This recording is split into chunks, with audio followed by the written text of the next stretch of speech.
Yo, what's up, sword enthusiasts? So today we're diving into some of the most legendary medieval weapons ever forged.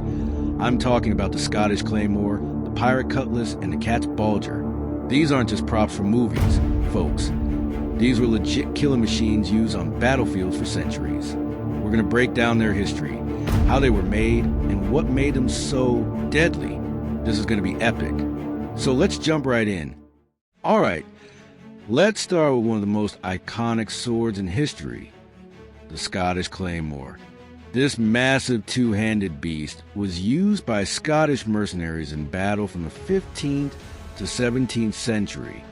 We're talking about a weapon that was usually around 55 inches in length. That's over 4.5 feet of pure medieval destruction. The thing about the Claymore is you absolutely had to hold it with both hands, which meant swordsmen couldn't carry a shield. But you know what? That actually symbolized fearlessness on the battlefield. Like, I don't need a shield, I got this giant sword, come at me. The clansmen would swing this thing in figure-8 movements, literally decapitating and dismembering their enemies. Legend has it that the Scottish knight William Wallace, yeah, the dude from Braveheart, used a claymore in the war for Scottish independence. This epic weapon has been totally immortalized in that classic movie. Now here's something cool. The term claymore in Gaelic literally means great sword. And boy, did it live up to that name. This wasn't just a battlefield intimidator though. It was also the Scottish symbol for physical prowess and strength. If you could wield one of these bad boys effectively, you were basically a certified badass. The Claymore is super recognizable because of its catterfoil cross guard and these angled arms. Due to its huge size, this heavy sword was usually swung with two hands, and it was so deadly that the English, who had to face on the battlefield, nicknamed it the Slaughter Sword. Pretty metal, right? Because of how effective it was. The Claymore remained a mainstay of the Scottish army for nearly 2 centuries. Think about that, from around 1490 all the way through the 1600s, Scottish warriors were bringing these things to fights and absolutely wrecking people with them. Now, testing these things is no joke.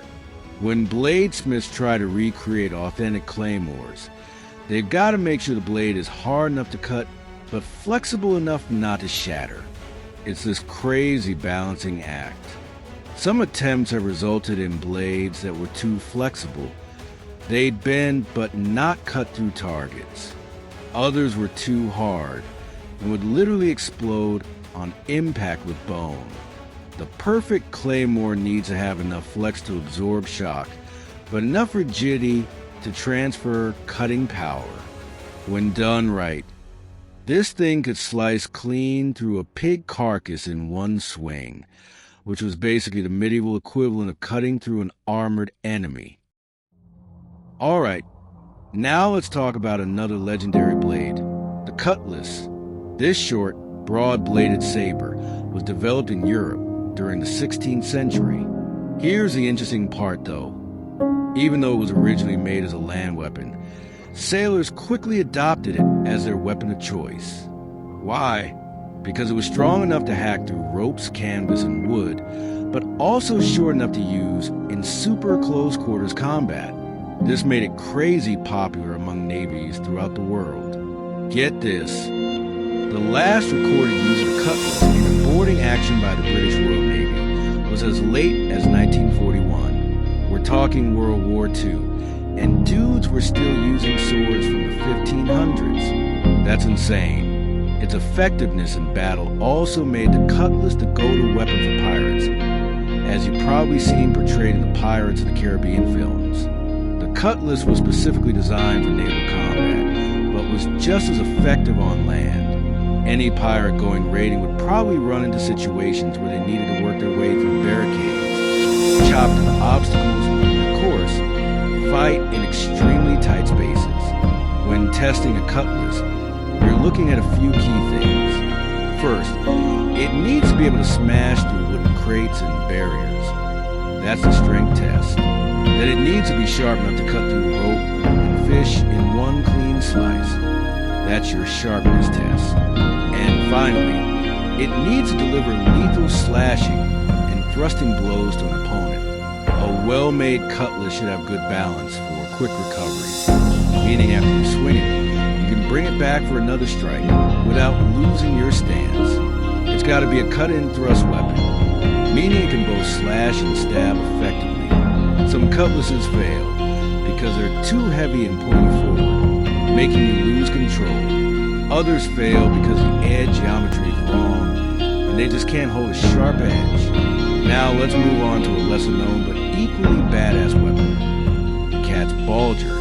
This thing was introduced during the Renaissance in the late 15th century and became the main sidearm for European soldiers known as Landsknechts.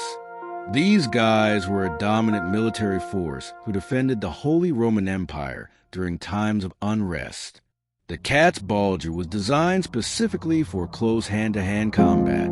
It was often shorter than other broadswords, but super quick and efficient in action. Soldiers wielded these weapons in deadly ambushes, using sneaky tactics to lure enemies into fatal attacks. What makes the cat's Balger unique is its sturdy build and broad, sharp blade that made it a powerful chopper, while its signature S-shaped guard was crucial for defense. That curved guard could catch an enemy's blade and trap it, giving you the opening to strike. Testing the cat's Balger involves some pretty intense stuff. First up is a bullet-splitting test. They literally lock the blade in a vise and fire a pistol round at it.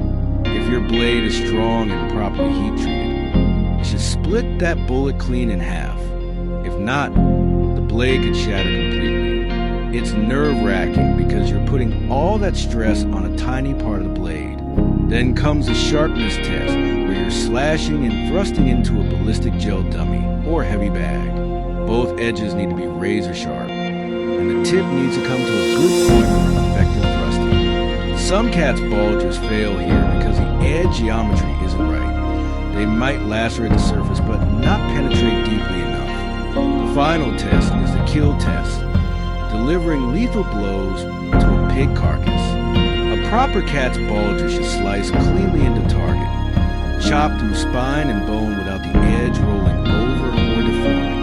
When a blade fails this test, like if the edge just completely fails to cut, that's when you know something went seriously wrong with the heat treatment or sharpening process.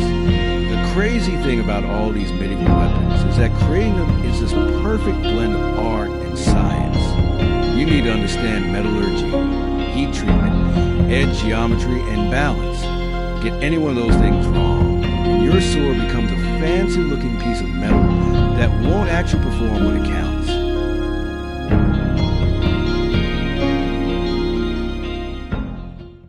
So yeah, that's the breakdown on some of history's most legendary swords. The Scottish Claymore, the Pirate Cutlass, and the cat's Balger.